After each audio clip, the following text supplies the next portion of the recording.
Have you ever stopped to consider the importance of boundaries in relationships? Why is it that some connections seem to flow with ease while others feel like a constant tug of war? A significant part of the answer often lies in the establishment of healthy boundaries. So what exactly are boundaries? Picture an invisible line that separates you from others. This line defines your personal space, both physically and emotionally.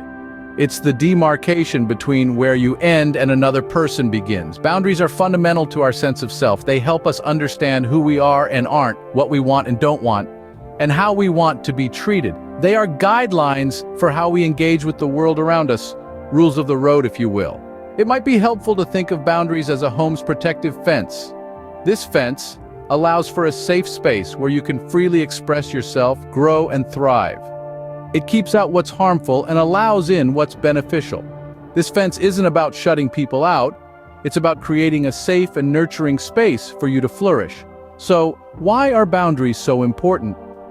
When we have clear boundaries, we're able to communicate our needs and wants effectively. We're able to protect our time, our energy, and our emotional well-being. With boundaries, we can avoid becoming overextended or feeling taken advantage of. We're able to cultivate healthier relationships, ones that are based on mutual respect and understanding. Now, establishing boundaries is one thing, but enforcing them is another. It's one thing to know your limits and quite another to ensure they're respected.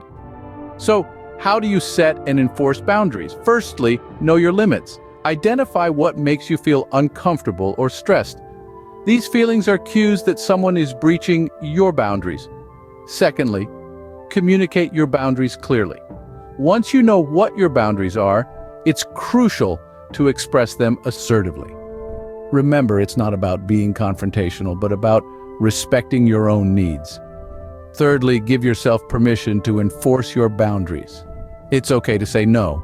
It's okay to remove yourself from situations that don't respect your boundaries. You don't need to justify, explain, or apologize for your boundaries. Fourthly, practice self-awareness. Pay attention to how you feel when your boundaries are respected versus when they're not. This awareness will help you identify when a boundary has been crossed. Lastly, seek support. Enforcing boundaries can be challenging, especially if you're not used to doing it. Reach out to trusted individuals or professionals who can provide guidance and encouragement. In conclusion, boundaries are not walls meant to isolate us, but fences that protect our well-being, nurture our growth, and enhance our relationships. They're not about pushing people away, but about creating healthy interactions based on mutual respect and understanding. By setting and enforcing boundaries, we can cultivate relationships that truly enrich our lives.